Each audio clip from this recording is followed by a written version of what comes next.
Welcome to the AlzAuthors podcast. We're so glad you found us. We're the global community of authors writing about Alzheimer's and dementia from personal experience to light the way for others. I'm Marianne Sciucco, a registered nurse, author, and dementia daughter. And I'm Christy Byrne-Yates, a licensed educational psychologist, dementia daughter, ALZ author, and coach focused on the sandwich generation. Please join us for bi-weekly episodes with our authors as we talk about their dementia journeys, sharing intimate details and painfully obtained knowledge to help others currently on that path. We hope these stories offer you comfort and support as we strive to break the silence and stigma surrounding a dementia diagnosis. May one of our authors speak to your experience.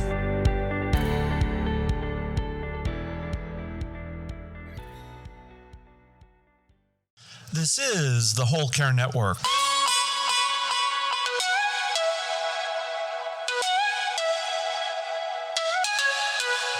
Helping you tell your story one podcast at a time. Content presented in the following podcast is for information purposes only. Views and opinions expressed in this podcast are solely those of the host and guest and may not represent the views and opinions of the Whole Care Network. Always consult with your physician for any medical advice, and always consult with your attorney for any legal advice. And thank you for listening to the Whole Care Network.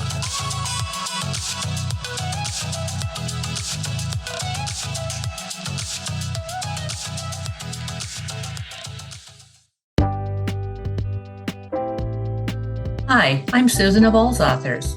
When I was a caregiver for my mother with dementia, resources to educate and offer support were hard to come by. AlzAuthors believes in the power of storytelling to support and encourage those impacted by Alzheimer's and dementia. Custom Caregiver Collections is a customized collection of memoirs, novels, caregiver guides, children's books, and more.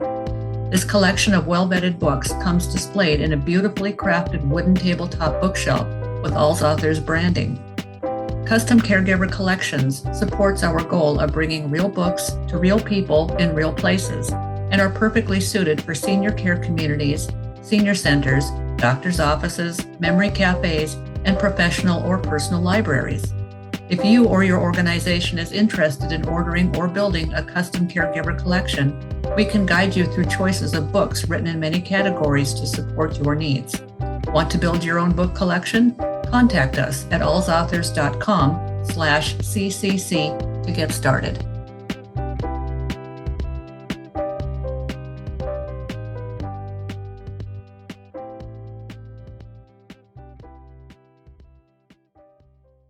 Hello, everyone, and welcome to AlzAuthors' very first film festival in celebration of our 10th anniversary.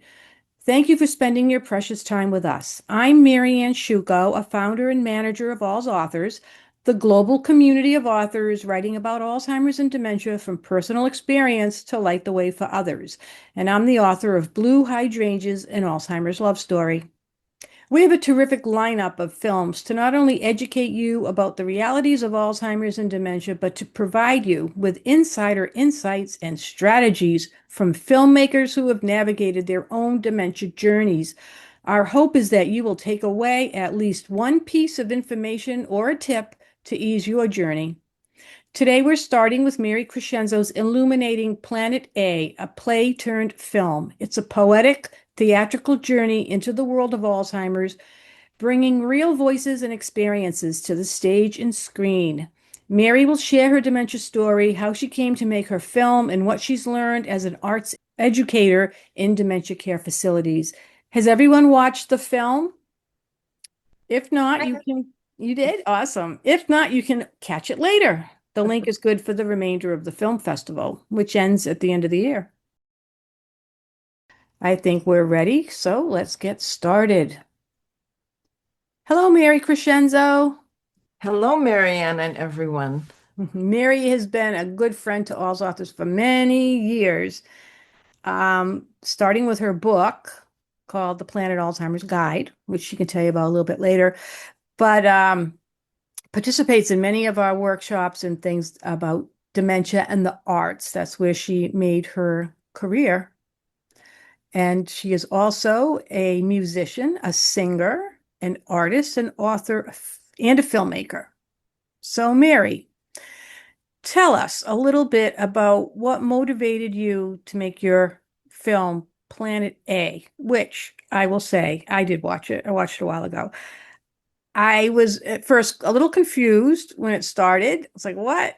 It wasn't what I was expecting, but the writing was brilliant, Mary. I thought the writing was beautiful, and that's what just had me staying until the very end. And, you know, as a creative and a writer, pondering about you coming up with the idea of how you were going to make this play or the film. So tell us about it. You have a big background in dementia care.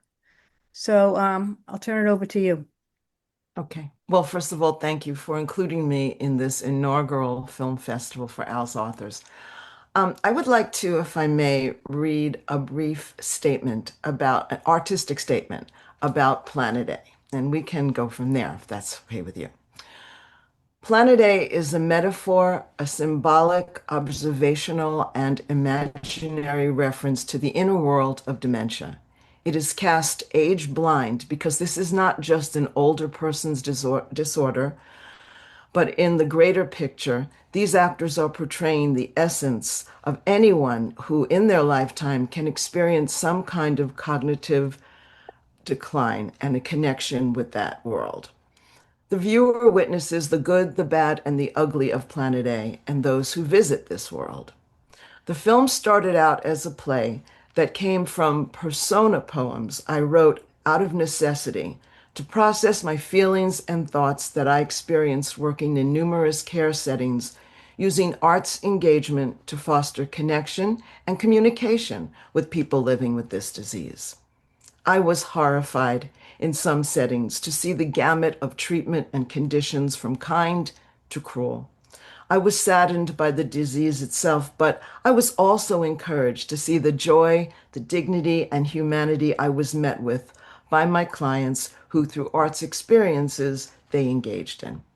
I turned my observations and imagination along with what clients told me, whether their words seemed not to make sense or were deeply, truly profound, into a play fully staged for the first time in New York. Recently, I decided to create this film version of the faces and voices of people who crossed my path in my decades of work. I hope this film is a testimony to the spirit not yet gone in people living with dementia, and a witness to the disregard, cruelty, as well as the true kindness of people and workers in their lives. Thank you so much. And I like that it encompasses all of the people involved in dementia care, not just the patient or the client or the person affected, or even their family caregiver, but people who are, do that work for a living. Yes. So you were young when you were exposed to this world. Tell us about that. I was younger, yes. Well, briefly, I was exposed as a high school student going into college. I got a summer job in a nursing home, and that's what it was called. And they said they needed an art teacher. Well, I was studying art, and I thought, oh, I could do this. So I did. And they gave me the room. I had control over everything going on in there. And I was really amazed at how the people would paint and sing and move and tell stories and laugh and cry.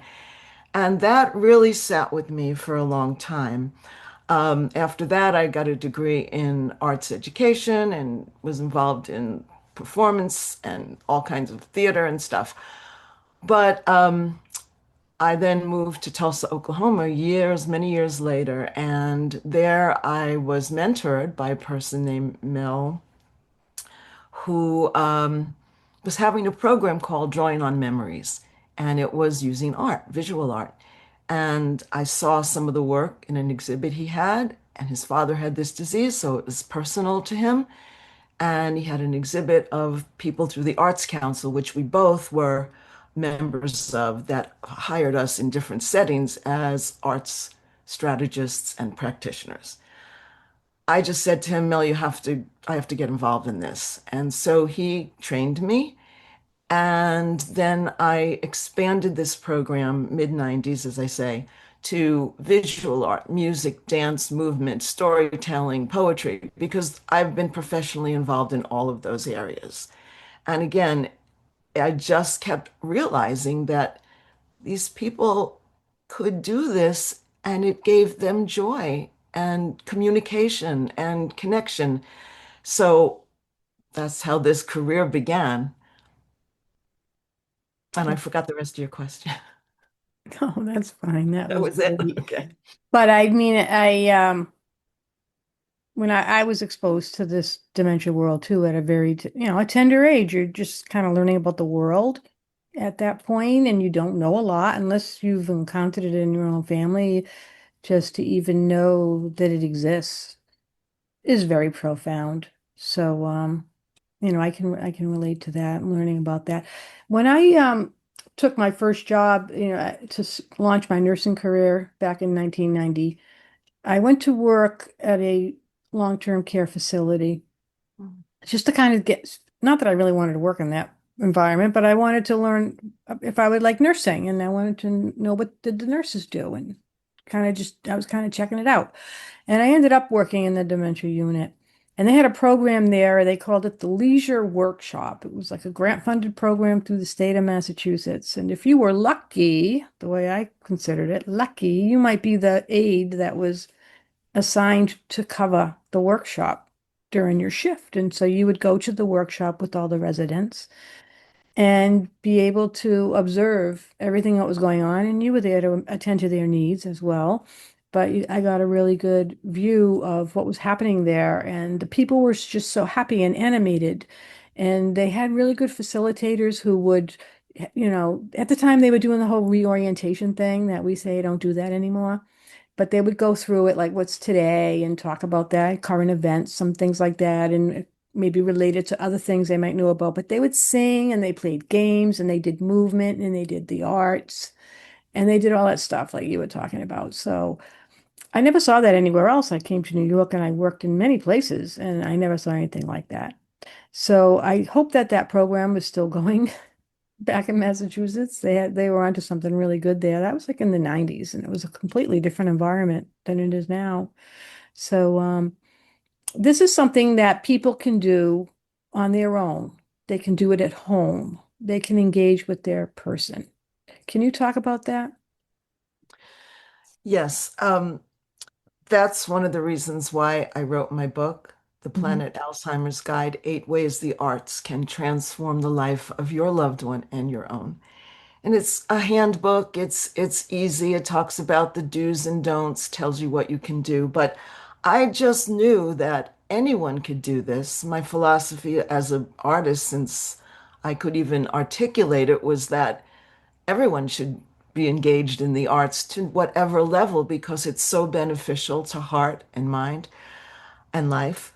So I just said, okay, I need to let other people know and I want to expand this. So people who are at home one-on-one with a relative or even a formal caregiver who's in a home setting could just take out pencils, paper, ink, paint, uh, put on music, sing together, sway together, and it's simple and and it works. But I think the apprehension is that the people themselves, the caregiver, feels like I can't do this, I can't do art, I'm not an artist. And so their apprehension then sometimes lets them limit themselves or choose not this.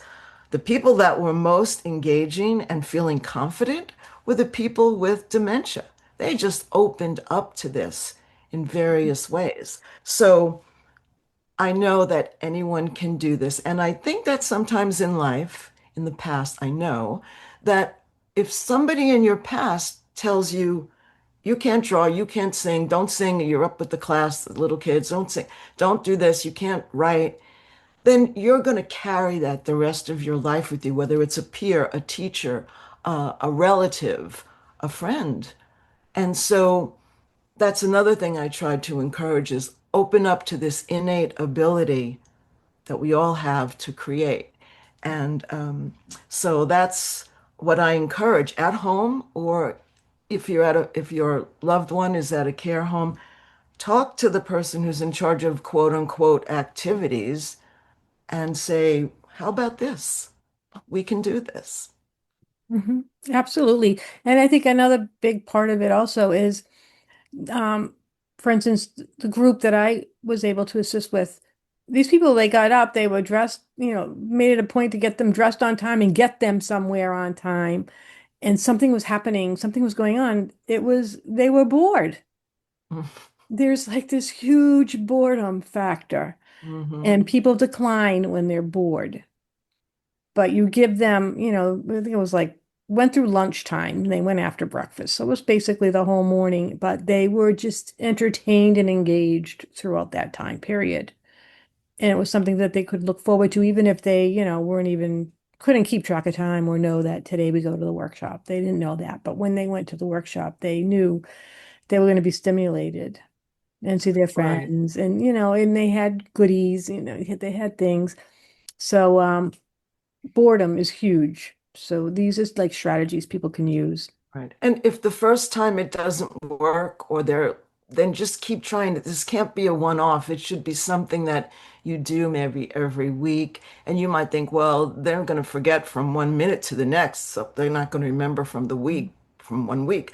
But it's not really a memory. It's an action. It's the in creative impulse. Mhm. So you just have to try to keep open to that. And I think after a while, you as an individual will also benefit from this.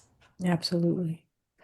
So, all right. Tell me about creating these little persona poems that became the basis of the film. Okay.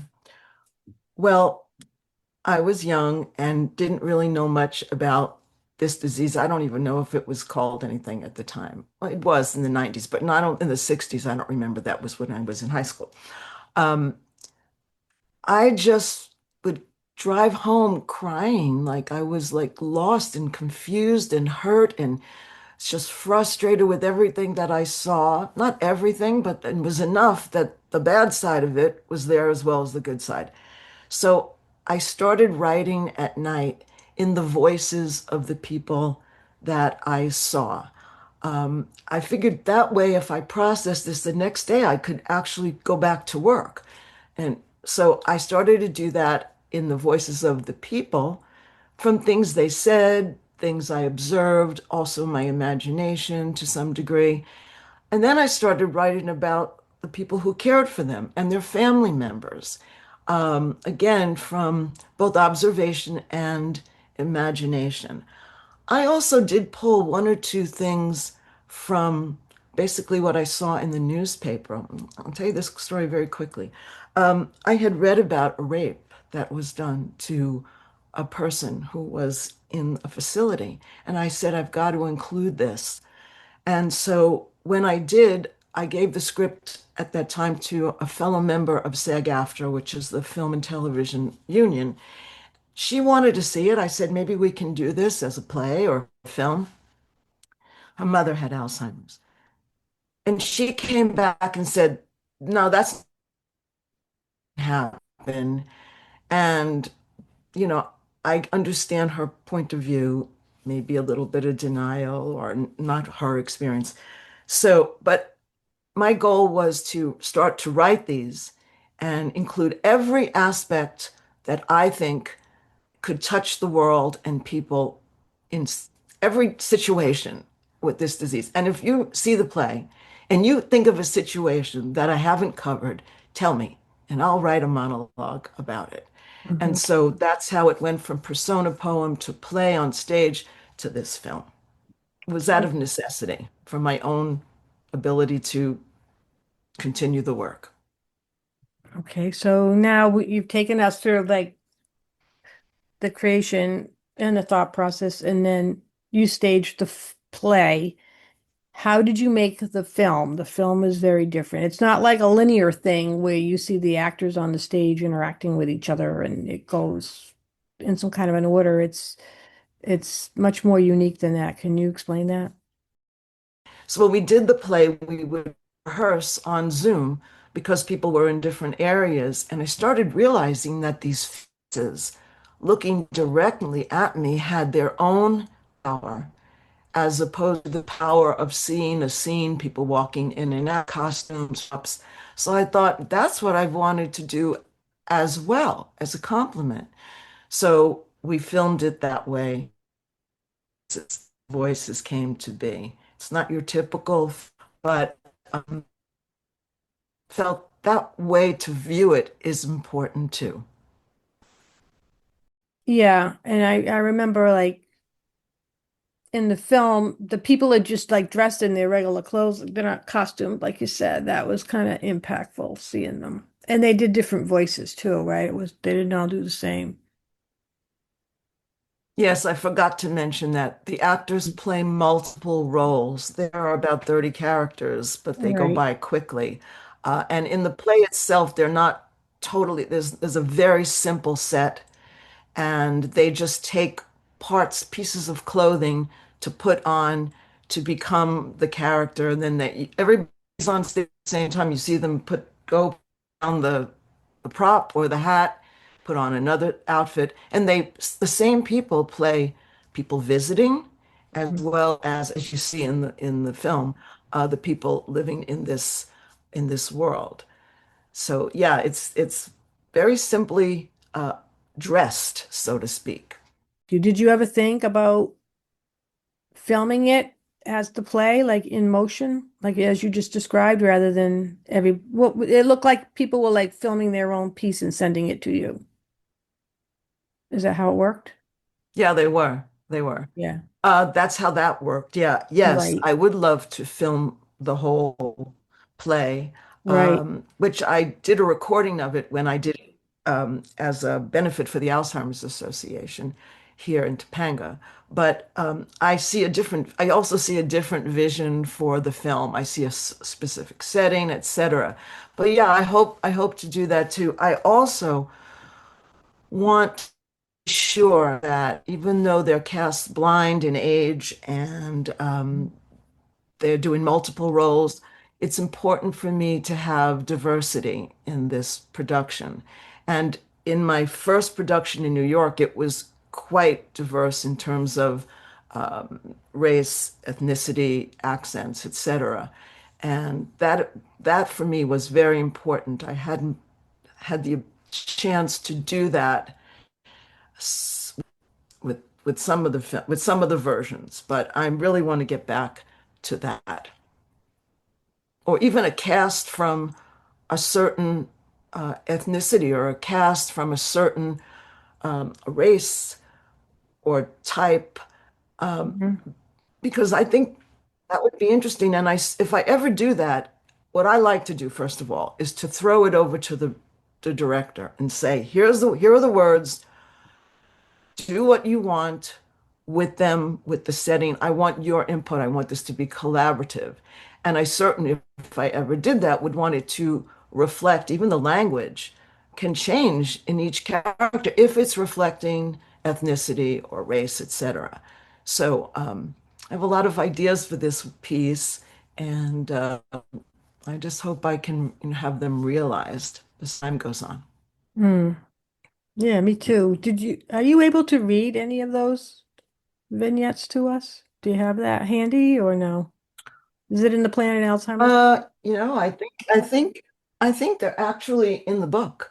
Yeah. I'll have to take Do a you look. mind maybe reading one or two I so just people? happen to Oh, have. they're in that book. No, not at all.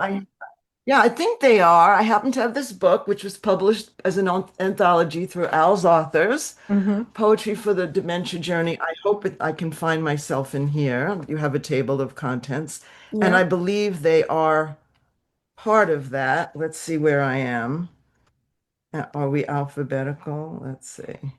Yeah, because Mary's the Uh, pieces that are in the film are like poetry. I think I said that the writing was very beautiful. It's lyrical. yeah. Okay, here I am. Okay, yeah, and I actually have three pieces in here, three short pieces. So thank you for asking. Let's look at, okay. And they all have names. Minnie. I can't understand why visitors seem sad beneath their smiles. Here, I have more people to talk with in a day than I've ever had before. No trips to the doctor. They make house calls. No pets allowed where I used to live. Here, a dog visits me every day. There's a beauty. We have church services. We serve meals in the dining room. I hardly ate at my own place. Who wants to eat alone?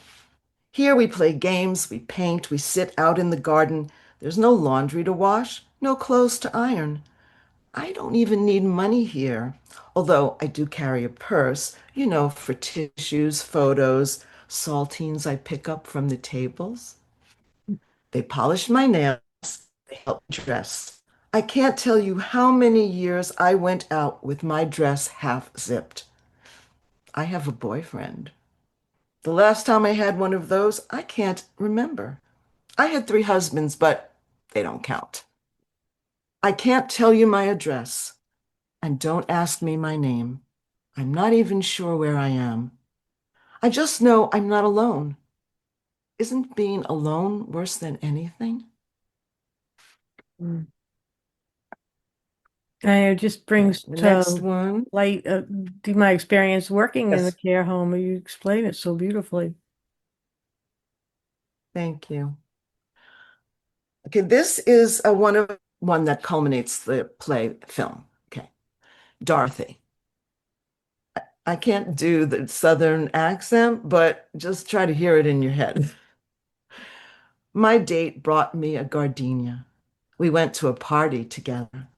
I spent my days as a child in Virginia among blossoms and the procession of farmhands, cotillion balls and grand marches, and those required hats and gloves, spotless, the color of cotton in the field. Today, my daughter carries out cardboard boxes filled with my clothes, my baubles, the color of Mardi Gras, and the final bill. If she could have managed, she would have kept me with her in her home, but it was impossible for both of us. Sometimes it simply is, no matter how much someone loves you. It's better this way for both of us. No more bills, no more guilt, no more suffering on both sides. This day was as inevitable as the tinge of a white flower when it is around for too long. Mm.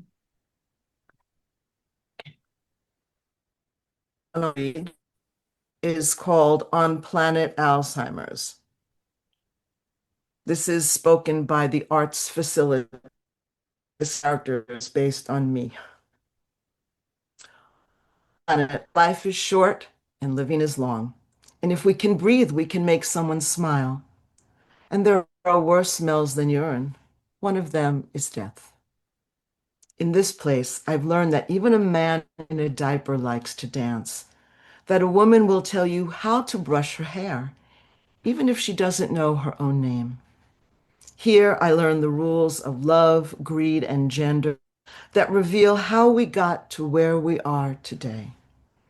Here, I discover how those outside of these walls are afraid of death and time and loving, convinced that with enough BMWs and Botox, we can live forever. Here, there's no rushing around, no missing the bus, no drunk drivers. Here, the bankers eat lunch with the janitors, daughters of the revolution dine with the maids. On this planet, no one has time to snub others. Everyone's too busy keeping each other on their feet. On this planet, the birthday cakes are always bittersweet. The tea is always flowing, and no one ever says, don't cry. Life on this planet is full of expert storytellers, a dying breed of technical advisors for the past who live in this parallel universe, a looking glass layered in silver, watching you, watching me. Mm. Yeah. Thank you. That was lovely. Kitty, you had said that you had some questions. Thank you. All three of those were really beautiful, and I remember, especially the first one from the film.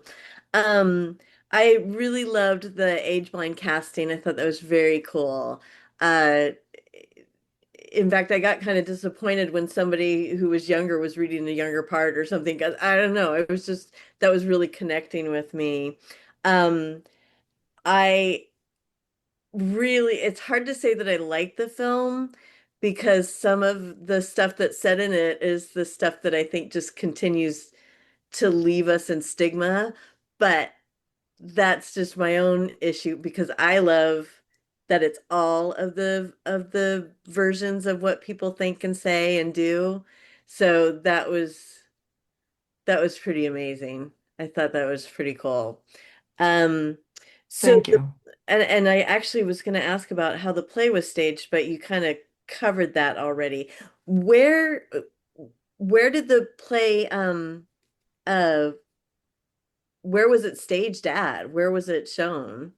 It was in New York City in a festival called Oktoberfest Okay. that was produced by a young man who he wanted to focus on social and political issues, and it was at the Producers Club on 44th Street, Okay. uh, 10th Avenue. And so that was its first production. It has been since produced in New York, in Hudson Valley, New York, in Texas, in Colorado, and here in Los Angeles. But yeah, it's been around all these years and it's been growing in terms of situations and characters. Thank you for asking, How Kitty. many actors were both in the play and in the film? The exact amount of actors in the current version of the play were also in the film, but they played multiple roles Okay. as you see.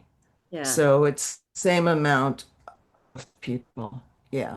How many? How many were there? And oh, 13. Okay. Okay. 13, including everyone. Yeah, everyone. And when it started out, it was more like it was shorter. There were maybe 8 actors, and as the characters grew, I wanted to expand it. Like one of my dreams is to have and I can't think of her name. My apologies to her, to this genius of an actress. She did Bridge and Tunnel. I don't know if anyone's familiar with her. It's a play on Broadway, and she plays like 30 characters. Oh, as a one person. And I'm like, I need somebody like that to do this whole play, which can be done. I mean, Yeah. but yeah. Anyway, that's the cast number, and there are maybe 30 characters, as I say. Yeah. Tell your current actors they're just lazy. They need to work harder. They I need to do more. have to find that special person. I wish I could remember her name because maybe I could send it to her and she might like it. Hey, this is a challenge. Yeah, right. And then they all have dementia, or a lot of them. And I could look her name up, of course. Well, thank you so much for sharing it. It was a really cool experience.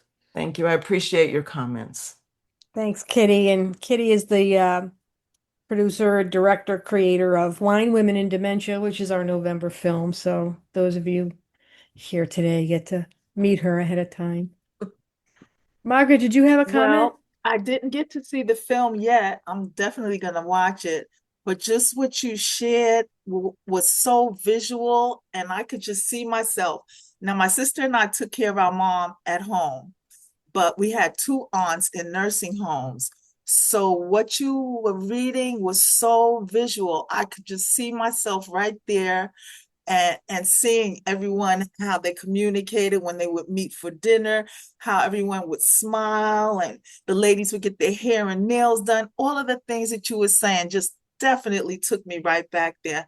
And it's emotional because, it was a few years ago that they were alive, but still the memory and the love is still just right there in my heart. And also another thing is, gone are the days where you figure, oh, I'm going to clean my loved one up and sit them in front of the TV and make sure they have a meal. No, not anymore. There's so many different activities that you can do, like you were saying. I mean, they can connect, they can relate. how you communicate with them, your voice, your tone, your facial expression, the colors, all of these things make such a big difference in how you communicate and relate to someone with Alzheimer's or any other dementias. So thank you for this. Oh, you're welcome. And what you're saying is so true. We have come a long way since the 60s dealing with people with cognitive decline, but we have still a way to go. And I appreciate that you could Oh yeah. visualize from the works themselves. Oh Thank you yeah. so much, Thank Margaret. you. So, Mary, what's next for you besides Oh, what's making next for another, me? putting on another production? Hmm. Um, that's always in the back of my mind. I am in very, very preliminary talks with someone about filming it. But it's just a discussion.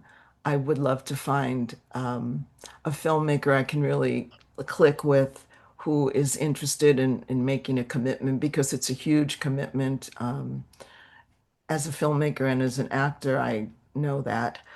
So that's something I'm looking forward to. Um, I've expanded what I do to giving workshops in creative writing for caregivers. And I call it self-care through creative writing for respite, relaxation, rejuvenation, and revelation. And right now I'm applying to speak at the Alzheimer's, see, I've got this right, Alzheimer's, no, Alzheimer's Disease International Conference in Lyon, France. Hmm. Even if I don't get accepted to speak, I'm going anyway.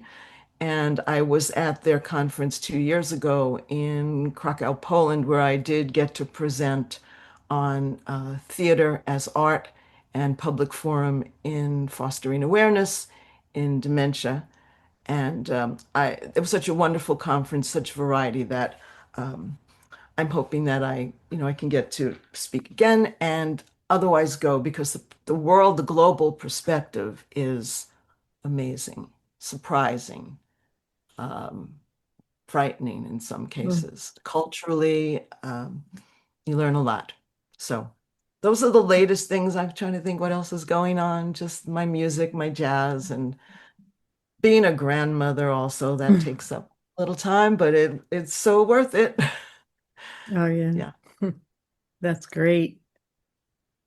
So, does anybody have any other questions or comments for Mary? We still have time. I didn't get to say hi, Chuck. He just came on after we started, but hi, Yeah, he Chuck. popped in and then he popped out. Oh, I don't okay. know. He's one of our filmmakers for December. Did The Present, which is another um more of a dramatic type of film than some of the others. So, Hi oh, there guys, he is. I'm here I'm Hi. here. I'm just multitasking, so We get it. Hi, I Chuck. couldn't be on screen, but I'm here. I'm enjoying the conversation, the story, the poetry, everything. So great job, Mary. Thank you so much, Chuck. Thank you. And I want to say that if you've anyone who's here has not seen the films, I encourage you to see every one of them. I have two more to see. I did see yours, Chuck, as well, and I was quite taken with the reality of it. And I love the contrast of the silly kind of Christmas, stuff they were wearing and the seriousness of what was going on. I appreciate what you did as Hmm. well as you, Kitty. Thank you. Yeah, I like what Kitty did because I like RVing. I could see myself doing that, like going to visit all my authors in a cross-country tour. So Yeah. that's kind of like an on the road kind of a story, which is a lot of fun. And my friend Roseanne is in that. So that was fun watching her. So we will see Kitty's film for November and Chuck's for December. His is a Christmas film, so it fits with the holidays. So we like that. And all of these people have accomplished many other things even beyond their filmmaking. They've had, we meet authors in our organization usually after they've written a book primarily or some other creative thing that they've done in relation to their experience as caregivers and not wanting to let what they've learned. It's very hard-won knowledge, and they don't want it to die with you. You want to share it and maybe help somebody else, even one person. That's what people say. But prior to that, they've all have had wonderful, productive careers and lives and many other skills and talents that we don't often are aware of because we just know them in terms of the book that they wrote about their Alzheimer's journey. But people have, they're more than that. So there's really a lot to learn. And we're blessed because the authors are so articulate and they're so generous and giving. And sometimes, our belief is that if you read a book or two or more, you're going to come away a better caregiver. You're going to have more knowledge and understanding about what you're involved in. Some of the saddest words we ever hear is when people say, I wish I knew this when my mother was alive. I wish I knew Yes. that when I was caring for my husband. And, all the information is there. And you have to seek it out. You have to invest in it, invest your time in it. And I think it's better to try to be more like a proactive individual, trying to learn more than spending time venting. Because venting only takes you so far. So yeah, I'm a lifelong reader, so I always turn to a book when I have a question or a problem. So maybe that's why I look at it that way. But that's what we exist for, and we're here to help people find good quality resources that will enable them to be better caregivers.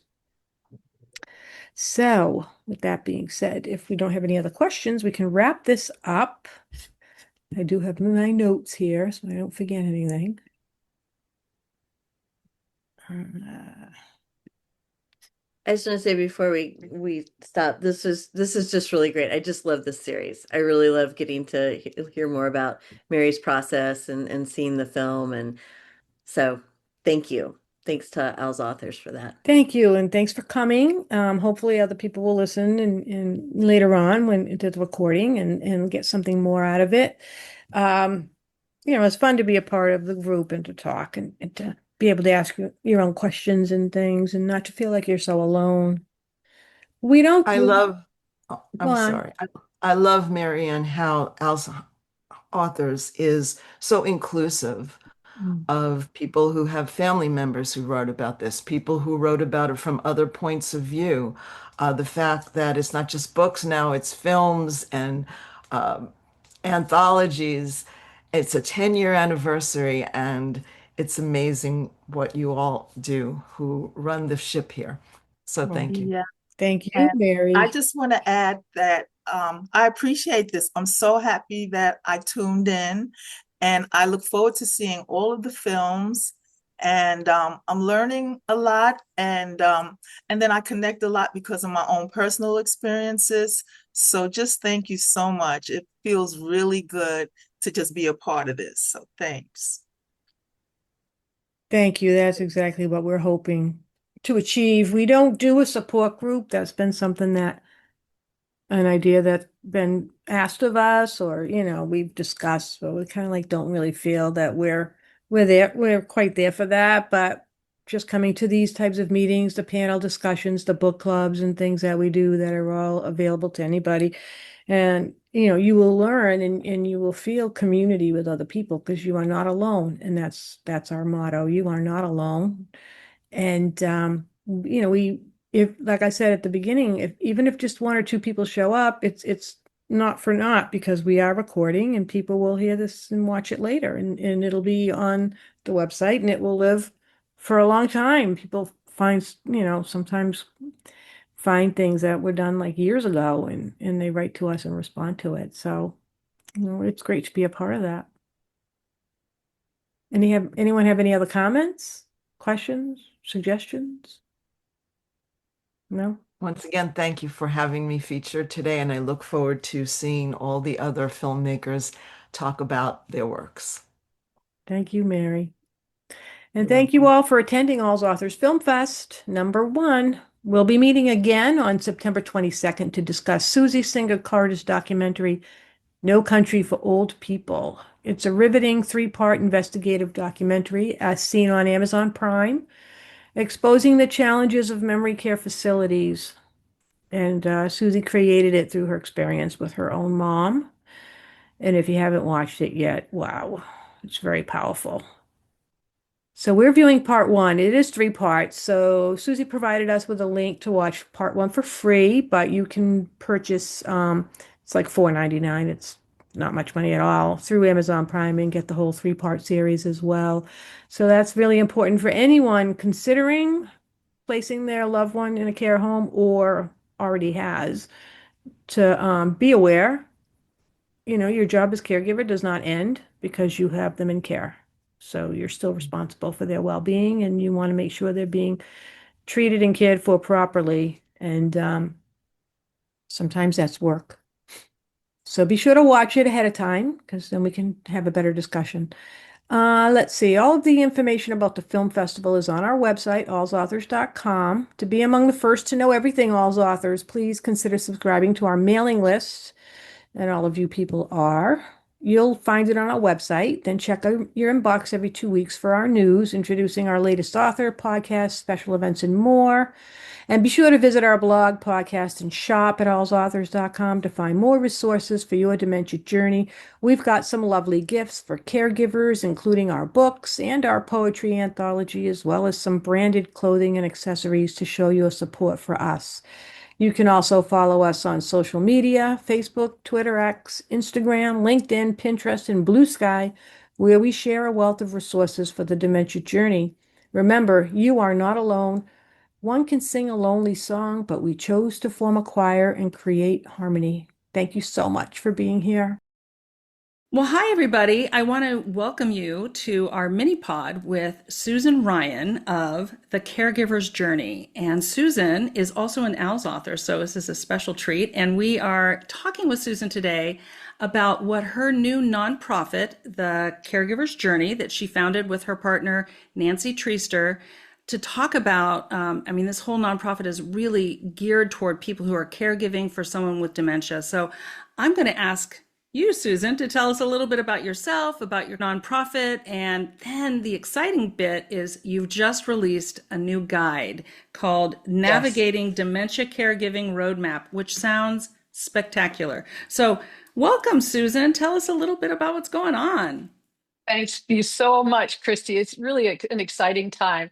My business partner, Nancy, and I both have, I've got over 40 years and she's got over 25 years as dementia family caregivers. We have a lot of experience, and we felt like part of our life purpose was sharing those messages. And we also went through many seasons where we didn't know what we didn't know. We couldn't find the answers. We were frustrated and overwhelmed. And we put together the Caregiver's Journey as a nonprofit because we felt it was really important for other caregivers to be able to more easily get answers and get answers to questions they didn't even know they needed to ask, and to get them where they didn't have to financially invest in them, and they were really easily consumable for them. And so the podcast is all about practical tips and candid conversations, and we brought that same thought process into this roadmap, and it really is. We got the little feet and the little walking path that walks through what we have as three main stages of our caregiving journey, which is in the beginning, and then that messy middle, and it's coming. We're having to assert more authority, and there are other things to think about, and our caregivers not in the same place. And then later on, we pretty much full time, and they don't have anything they're responsible for anymore. And the guide walks us through step by step, 20 steps that we created through in the beginning, the messy middle, and later on. So you've got a really clear idea of what to do and how to do it in the beginning, or when you're getting into that messy middle, or when it's become later on. Oh, that's so terrific. And what a gift to people, because both you and Nancy have personal experience with this. And so producing the content that would have helped you is such a gift to others, because it is something we don't talk enough about, and we don't always know how to go through it. As I know you do know, in dementia caregiving can be a really long time. there's a lot of mixed emotions and overwhelm, and there's a lot to do still. So it's important for people to kind of see what's out there. So I think that's fantastic. And what I like about it, what I saw is on this roadmap, and we have the graphic here of what that looks like. You have hyperlinks and QR codes where people can find a podcast episode or some other resource that connects directly to this step. So I think that's really clever and very helpful. So maybe you can tell us a little bit about why you put that in there that way, and what kind of feedback you're getting on it. People have been loving it as we've been sharing it with them, because they, like us, struggle to find answers. And what we wanted to make sure that we were doing is, yes, it's one thing to share what our experiences were. Many of the lessons we share are based on things we wish we had done that we hadn't, some that we learned ahead of time, but often, we don't want people to have the same experience we did. However, we also recognize that people consume things differently. And so we've got the QR code, scan the QR code, takes you right to something. We also have the hyperlink, depending on the device you're on, you can click on the hyperlink. Or if you don't use either of those two types of technology, we have the name of how you can specifically get to that resource. We want anyone who's consuming it, no matter what their level of comfort or utilization of technology is, to be able to use this as a valuable resource for them. That's fantastic. So I know that this is on your website, so we will have all of this in our show notes. And it's free, correct? It is free. It's the caregiversjourney.org, and we have a number of guides on there, and we continuously keep adding guides. And this, like all of the rest of them, are absolutely complimentary. Well, that's wonderful. And I really appreciate you coming on today to tell us a little bit about it. And we are here at AlzAuthors happy to have our listeners and our followers know more about your organization, a fellow nonprofit and a fellow podcaster. So it's fantastic. And thank you so much. We will have all of this in the show notes. Well, congratulations to you and AlzAuthors. You continue to raise the bar. And I've been part of AlzAuthors for many years, and I love the passion of your mission and how you continue to express it. And adding this as a valuable additional component of what you provide, it's just such a beautiful message that shows you really care in so many ways. Thank you. This is wonderful. And thank you for your kind words about AlzAuthors too. And congratulations again. Thank you. We're all on this journey together. Absolutely. Absolutely. 100%. Well, thank you so much, Susan. It's so good to see you all the time. Love it. All right. Take care. You too. Bye.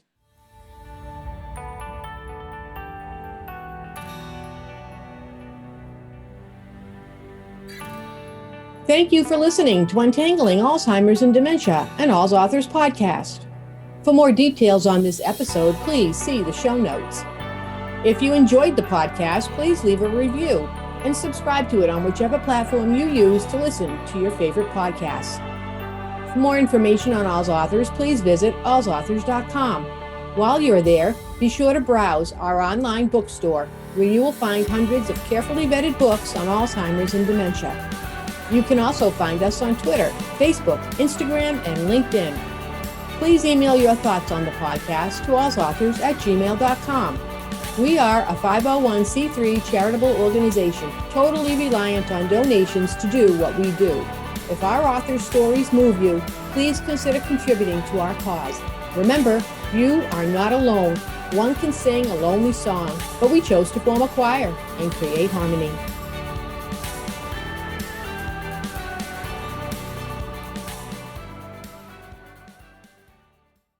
Hi, this is Roseanne Corcoran, host of Daughterhood the Podcast and a proud member of AlzAuthors.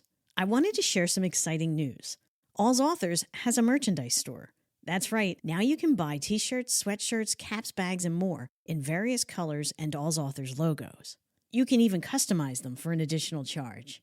All proceeds from the merchandise store benefit AlzAuthors, so we can continue our mission of not only sharing the web's most comprehensive collection of books and blogs on Alzheimer's disease and dementia, but also support our podcast, Untangling Alzheimer's and Dementia, where each author shares their personal journey to help you learn and cope with an Alzheimer's or dementia diagnosis. You can find the store on AlzAuthors.com or in the show notes. Thank you, and remember, you are not alone.